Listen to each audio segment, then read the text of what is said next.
آپ کا چہرہ وہ چہرہ نہیں ہونا چاہیے کہ آپ کے چہرے کو دیکھ کر کوئی کہنے والا یہ کہہ دے کہ اس سے کیا ملاقات کرے، یہ آدمی تو وہ آدمی ہے کہ کبھی ہنسنے کے لیے تیار نہیں ہے،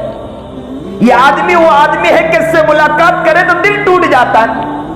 تو پہلا فرسٹ نمبر پر جو چیز بتلائی قرآن کریم نے، وَلَا تُصَعِّرْ خَدَّكَ لِلنَّاسِ، کہ چہرے سے، آپ کے چہرے سے یہ معلوم ہونا چاہیے کہ سامنے والا آپ کے چہرے کو دیکھ کر خوش ہو جائے۔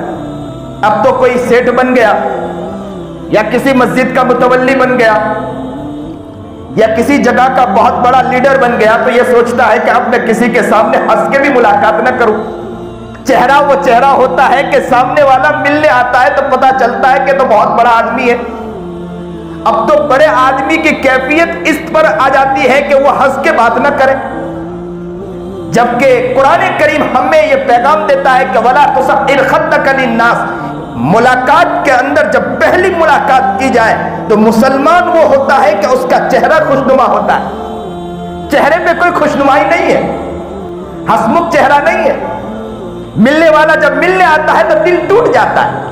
ملاقات کرنے بیٹھے تو ملاقات کرنے میں دل نہیں چاہتا ہے، اس لیے کہ چہرہ وہ چہرہ ہے کہ جس چہرے کے ساتھ ملاقات کرنے کا دل نہیں چاہتا ہے۔ اور قرآن یہ پیغام دیتا ہے مسلمانوں کو کہ مسلمانوں آؤ، تمہیں بہترین چیز بتلاتا ہوں کہ اگر آپس میں زندگی گزارنا چاہتے ہو، بہترین زندگی کے اندر آگے بڑھنا چاہتے ہو، آپ گھر میں داخل ہو، بیوی بچوں کے ساتھ ملو یا باہر جاؤ کسی کے ساتھ ملاقات کرو، وَلَا تُصَعِّرْ خَدَّكَ لِلنَّاسِ۔ چہرہ آپ کا کیسا ہونا چاہیے؟ چہرہ وہ ہونا چاہیے کہ ہنستا ہوا چہرہ ہونا چاہیے،